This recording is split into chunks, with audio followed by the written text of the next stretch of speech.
Hi everyone and welcome to Doodling Faith. It's Unfiltered Faith here and this is week 3 of our Holy Spirit series. So this is a 6-week series looking into what Scripture says about the Holy Spirit.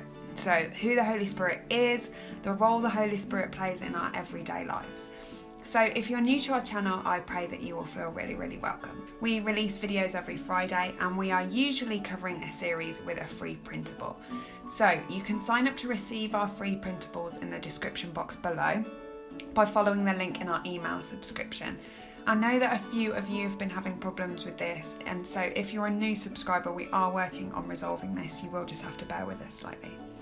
We will also be releasing our printables as downloads over on our Etsy shop for £1.50 each, or approximately $2.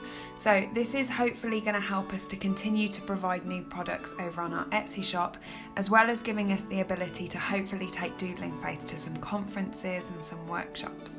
So please don't feel as though you have to pay if this is an issue for you. We feel really strongly about continuing to provide our printables as freebies.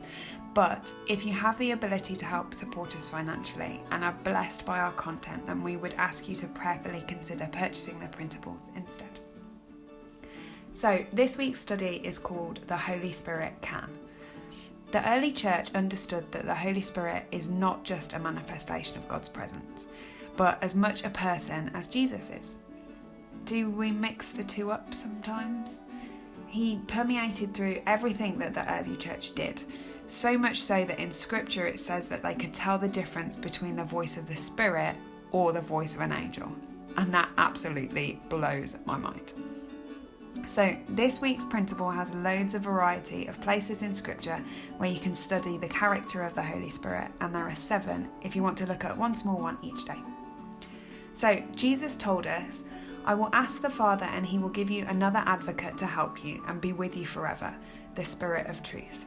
The world cannot accept him because it neither sees him nor knows him. But you know him, for he lives with you and will be in you. I will not leave you as orphans. I will come to you. Before long the world will not see me anymore, but you will see me. Because I live, you will also live. On that day you will realize that I am in my Father, and you are in me, and I am in you. Whoever has my commands and keeps them is the one who loves me. The one who loves me will be loved by my Father, and I too will love them and show myself to them. All this I have spoken while still with you, but the Advocate, the Holy Spirit, whom the Father will send in my name, will teach you all things and will remind you of everything I've said to you." If we unpick the words of Jesus, he says a few things. Number 1, we won't see the Holy Spirit. Number 2, that the Holy Spirit will be with us, but more than that, he will live in us. Number 3, that we won't ever be orphans. Number 4, the Holy Spirit will reveal to us that Jesus is in the Father and we are in Jesus. And number 5, in order to know the Holy Spirit, we must keep the commands and love God. So the Holy Spirit is not just the manifestation of God's presence. He has a mind, a will, he has emotions and comforts in John 14:26. He speaks, he teaches, he can be grieved, he can be insulted in Matthew 12:31. He can be resisted in Acts 7:51, and he can be lied to. The Holy Spirit conceived Jesus, raised him from the dead, frees us from our sin, allows us to be sons and daughters of God, intercedes with deep groanings in Romans 8:26, helps us in our weakness, declares to us who Jesus is, forgives all, and gives the spirit of wisdom, knowledge, understanding, counsel, might, and fear of the Lord. That's to everyone, all of the time, and that is one busy guy who we think is pretty misunderstood. So I'm journaling in 1 John 2:27 to hopefully shed some light to myself about who the Holy Spirit really is.